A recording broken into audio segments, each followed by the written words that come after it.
How are we doing? Get some light so you can see me there. There you go. How is everybody today? We're having a bit of a funeral here, and the Orioles fans, a lot happened. So this is the Ravery Sports Podcast, but like and subscribe to all of our social media content. We're here live on Driving to the Top. We're going to do this a little bit more on Driving to the Top when we have streams kind of like this, not the regular podcast, but the shorter ones like this one tonight won't be long, but we're going to go over that. A lot happened, a lot to cover. So it feels like on days when I have a lot to post, multiple posts, go ahead and make a video for like 10 minutes and tell everybody exactly what's going ahead and going to happen. All right, so let's go ahead and get squared away with this. Real quick, Maryland football preview August 24th. So definitely talking Orioles tonight, but we talk Maryland football here. The Terps are going to start up here in a few weeks. We're also going to do our NFL preview August 31st. So we're going to preview the entire season, who's going to the Super Bowl, who's going to win MVP. We're going to do predictions, Genesis Notary Services. If you know, you know, in Winchester, Virginia. So definitely if you are looking for notary services and everything in the Winchester area, we're more than happy to go ahead and serve you if you live there in Winchester. Somebody called me today. I didn't even know where it was in Virginia, Norfolk or Nortos or something. I didn't even know where it was. So it's probably not in the area for the notary business. So keep that in mind. If you live there and see Charles Harris, we are Legal Shield. Definitely check that out. Check out all of our Fanatics links and our website, ravorisports.company.site, where you get Ravens and Orioles merchandise. All right. Let's get down to business, Oriole fans.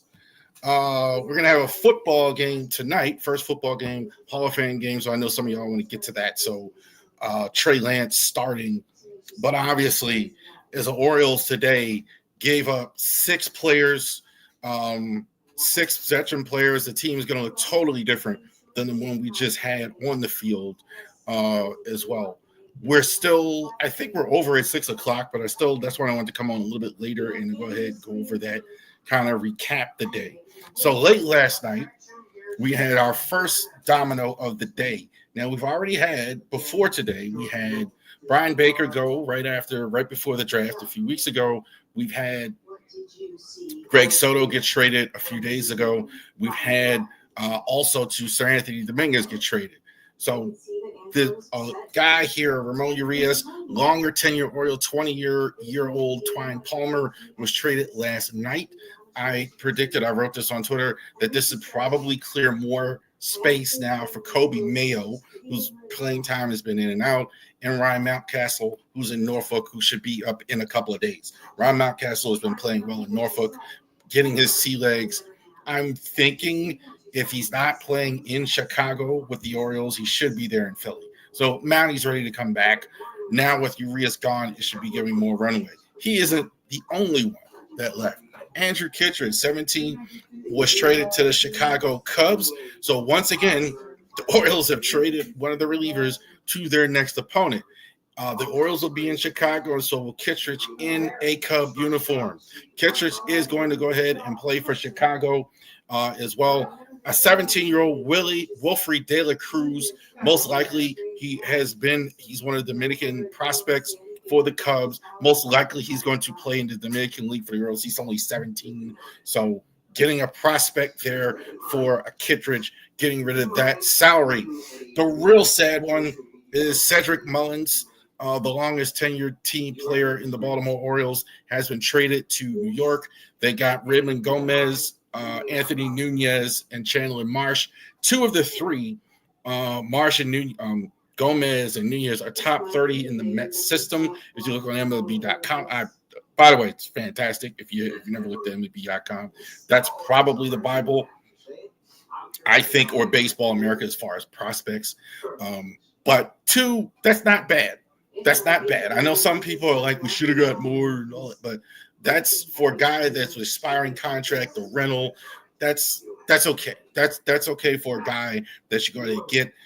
They did focus on pitching, which is important. Finally, that they actually realized, hey man, we need to get some pitching in here. So that's good. So Mullins, the Oriole that's been with us the longest, is no longer a Baltimore Oriole. Phenomenal catch. If you didn't see it again, one more time in the game yesterday afternoon. I was like thinking that, man, if that's the last image we get of Cedric Mullins, it's a tremendous image. That him catching the ball, probably maybe one of the catch of the year in the MLB. You can put it in that category. More business here. The Hall. So the two best Orioles on the roster this year, Ryan O'Hearn and Ryan O'Hearn and Ramon Laureano. So the two guys I think are in the running for most valuable Oriole. No longer Orioles either. 6 Padres were traded. Boston Bateman, Cobb Hightower, Victor Figueroa, Tyler Neighbors, Brandon Butterworth, Tanner Smith. So you get 1, 2, 3. You get 2 pitchers. You get 6 total players for these expiring contracts. So the Padres have had a busy day. They smell blood with the Dodgers getting all these players. So the Orioles cashing in, getting 6 guys for the minor league system. Again, this is probably the biggest haul. I think this is probably better than I thought they'd get. So you're getting guys. So the Padres in that competition with the Dodgers, they get 2 extra hitters for the lineup, really stacking their lineup with 2 guys. So I think this is good. And this is about as good as you can get for the Orioles. Getting 6 players. Again, not great prospects as well. Hightower is probably, I think, the highest regarded prospect. Some people I've heard of all the group, Tyler Neighbors, possibly, but definitely a lot for a couple players here.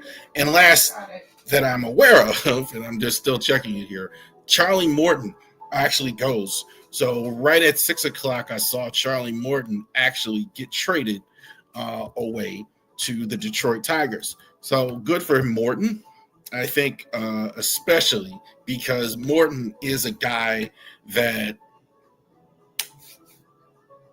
I think like they're happy they got something. Terrible start this year for Morton, but Morton comes in and actually get some value back because I think he was pretty good at the end of the season. Going to get every opportunity in Detroit. No real pressure on him. They obviously have great pitching, Subel, etc. He can kind of work at the back end of the rotation, help them in the playoffs if they need it, etc. So good for Morton actually getting that spot as well. Not as much pressure on him. So a lot happened. A lot of guys were traded. What's the lineup going to look like in Wrigley when they actually play? So I did put this together real quick. Of course, we don't know yet. Just a bit of a projection here. But just based on the trades, what has happened. So the top guys in the order are staying. This is probably your core going forward. Jackson Holiday, Jordan Westberg, Gunnar Henderson, and Adley has come back. He's been hitting 4th in the lineup. I think that's what it's going to be going forward. Adley did stay from what we can see. We're still here at 8 o'clock. I don't think there's anything else happening. So Adley is going to stay here as a Baltimore Oriole for now. Was some rumors about him, maybe some interest in him. Doesn't look like he's leaving. He's going to stay here for now. Tyler O'Neill has been warming up. He's probably going to play right. Cowser in center, right? Mullins is gone. I think Kowser, he could stay in the left. I think they're going to put him in center. Mountie is going to be back in a couple days here as well. Kobe Mayo, I think, for the most part, is going to take over with O'Hearn and Lariano and those guys gone.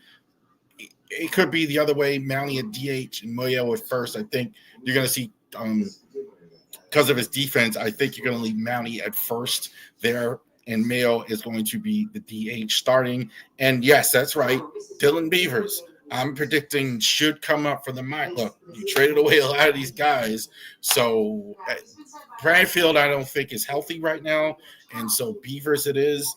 I think could be there. It could be TT doing somebody else in the meantime as well. But I think that's what it's going to look like, your starters out there till the post at the end of the year, the rest of the year as well. The backups, we don't know yet. You're going to see a lot of guys from Norfolk as well come up. Rotation, Zach Eflin has staying probably, I think, because of the injury. So I think it was possible they were looking at him, but he's an injury. They said they tried. I think they even still tried to trade him, but I think maybe teams were a little leery. Dean Kramer and Sagano survived the trade deadline. Sagano, I not that surprised. He hasn't been quite as good. Maybe it's not as much interest in him. Rogers and Bradish. Bradish still a little bit away in Norfolk as well, but I think we should have Bradish here pretty soon as the starter, as one of your starters. Brandon Young could be in the interim, I would think, as one of your starters as well. It is possible, too, in the second half, you get back Tyler Wells. Lord only knows what's going on with Grayson. I don't think we're going to see him at all this year. But I think that's what's going to look like. Bullpen, I got no idea. It's been cleaned up. So you're going to see a lot of Cade Stroud. Felix Batista, I'm sure, is going to come back at some point. I think it might be a while for him. But you're going to have a whole new team on the field getting out there as well. I think we're all kind of, to just sum up, I think all of us are kind of, as Oriole fans, kind of bummed that it kind of turned out this way. This is certainly not what we hoped for when we start the season. We were hoping we would be in the Padres position or the Yankees or whatever, adding players as well. On podcast this week, we're going to actually go over a lot of those trade deadline, a lot of closer moves. Bednar goes to the Yankees. Mason Miller with the trade. So there's a lot of stuff that happened. So interesting to see, but it's definitely sell time in Baltimore. Fire sale. Actually, I know a lot of you out there are upset, but some of these moves were the right thing. If you're not going to keep these guys and sign them long term, there's no point in keeping them for a stretch run that's not going to be there. Especially Cedric. We all love Cedric, but there's no reason to keep guys for long term. So you got to get some trading. They definitely bolstered the minor league system, which was the goal today. Got some sell in them. Going to actually see now. I'm predicting, I think we will see now Dylan Beavers come up to the major leagues and play. Now he's no longer blocked because you just traded away Aureliano. You just traded away. You probably will see more Dylan, but you just traded some guys away. So there's a chance we should see Dylan Beavers here at some point. Might see some other guys come up for the minor league. Keep an eye on guys like Keegan Gillies. Very good minor league season. Bullpens is wide open now. Cade Stroud is in the bullpen and a couple of the guys. So interesting to see how that should go. So keep the faith, Oriole fans. We will see you next week here on the Ravery Sports Podcast. Like and subscribe to all of our social media content, and all of you right now that are watching on the Twitter, on the Driving to the Top, and all the other platforms. Definitely go to the Ravery Sports Podcast, hit the like button, go ahead and subscribe. Also, to same thing with the Driving to the Top Productions. Go ahead and hit the subscribe to there as well. Thank you, guys, for joining us here on our Oriole Fire Sale edition. You have a great day.